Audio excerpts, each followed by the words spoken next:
Hai anak-anak, Assalamualaikum warahmatullahi wabarakatuh. Apa kabarnya hari ini? Ibu harap anak-anak dalam keadaan yang sehat ya. Nah, sebelum kita mulai, yuk anak-anak duduknya dirapikan dulu ya.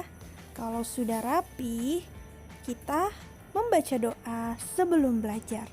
Berdoa dimulai. Nah, bagaimana, sudah siap dan sudah membaca doa kan? Sebelumnya kita kenalan dulu ya. Hari ini anak-anak akan belajar bersama Ibu Sela. Langsung saja kita mulai ya pembelajaran pada pagi hari ini. Anak-anak harus tetap semangat belajarnya. Oke? Baik anak-anak, hari ini kita akan belajar buku Bupena pembelajaran ke-4, 5, dan 6, halaman 182 sampai 193. Kita akan belajar muatan bahasa Indonesia, PPKN, dan matematika. Adapun tujuan pembelajaran kita hari ini, yuk anak-anak disimak ya.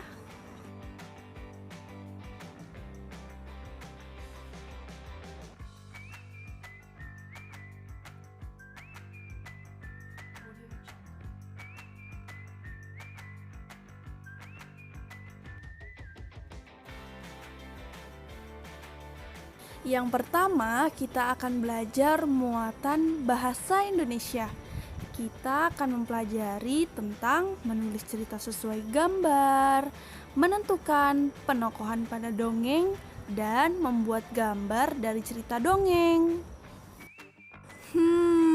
Apakah anak-anak tahu apa itu cerita bergambar? Ya, betul sekali. Cerita bergambar adalah cerita yang disajikan dalam bentuk gambar. Ada beberapa informasi yang bisa kita peroleh loh dari cerita bergambar. Nah, ini dia langkah-langkah untuk mendapatkan informasi pada cerita bergambar.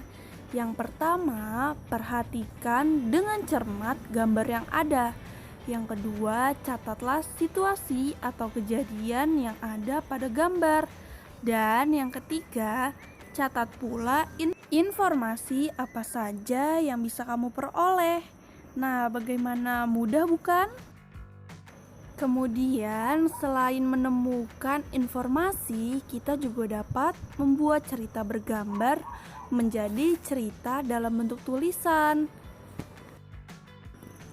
Yuk anak-anak, kita simak ya langkah-langkah untuk membuat cerita tulisan dari cerita bergambar. Yang pertama, perhatikan urutan dari cerita bergambar tersebut. Yang kedua, catat informasi, situasi, dan kejadian yang ada pada gambar. Yang ketiga, buatlah kalimat berdasarkan informasi yang kamu temukan. Yang keempat, buatlah kalimat menjadi kata-kata baku. Dan yang terakhir, rangkailah kalimat tersebut menjadi kalimat yang efektif. Nah, itu dia langkah-langkah untuk membuat cerita tulisan dari cerita bergambar. Baik anak-anak, supaya anak-anak lebih paham lagi, sekarang yuk kita amati gambar yang ada pada halaman 183. Wah, kira-kira apa ya isi dari gambar tersebut? Ayo, siapa yang tahu? Ya, betul sekali. Jadi, gambar tersebut menceritakan sesuatu yang berisi informasi. Wah, informasi apa ya? Yuk kita bahas satu-satu. Yang pertama, Jonas memelihara kucing. Yang kedua, Jonas memberikan makan kepada kucingnya. Yang ketiga, Jonas memandikan kucingnya.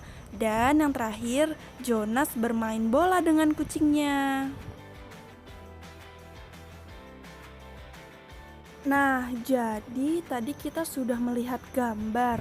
Dari gambar tersebut, kita bisa menemukan informasi. Nah, sekarang dari informasi tersebut kita bisa loh merangkai menjadi cerita tertulis. Yuk amati buku halaman 183. Wah, hebat.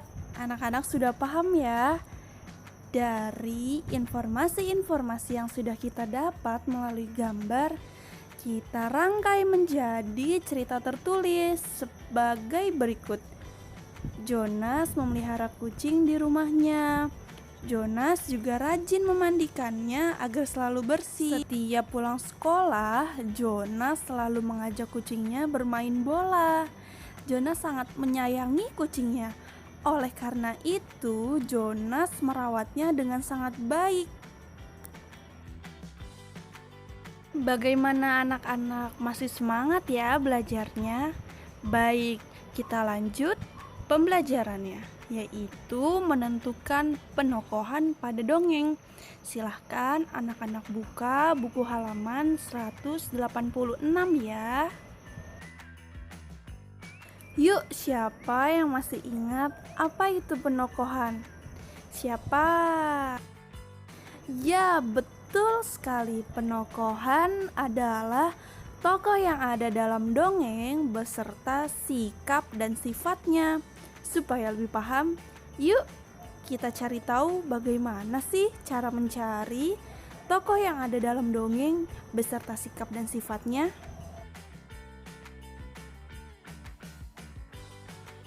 Nah, ini dia caranya supaya kita tahu siapa saja tokoh pada dongeng. Yang pertama, bacalah dongeng dengan seksama. Yang kedua, catatlah tokoh yang muncul.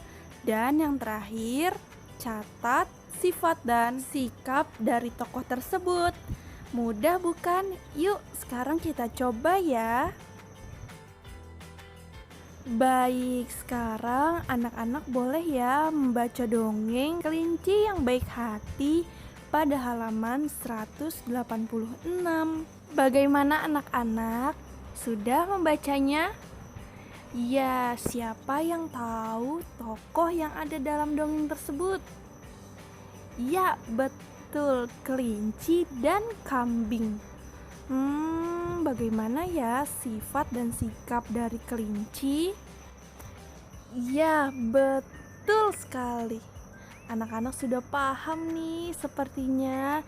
Sifat dan sikap dari kelinci yaitu dia baik hati karena selalu menolong kambing yang kesulitan saat ingin makan. Selanjutnya, setelah anak-anak mengetahui apa itu cerita bergambar, bagaimana cara menemukan informasi hingga membuat cerita bergambar, dan anak-anak juga sudah paham ya bagaimana menemukan tokoh dalam cerita dongeng.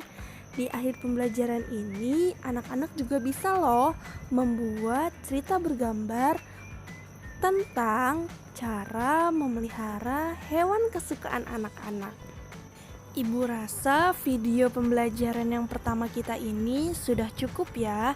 Jika anak-anak ada yang ingin bertanya, silahkan bertanya ke Ibu Sela.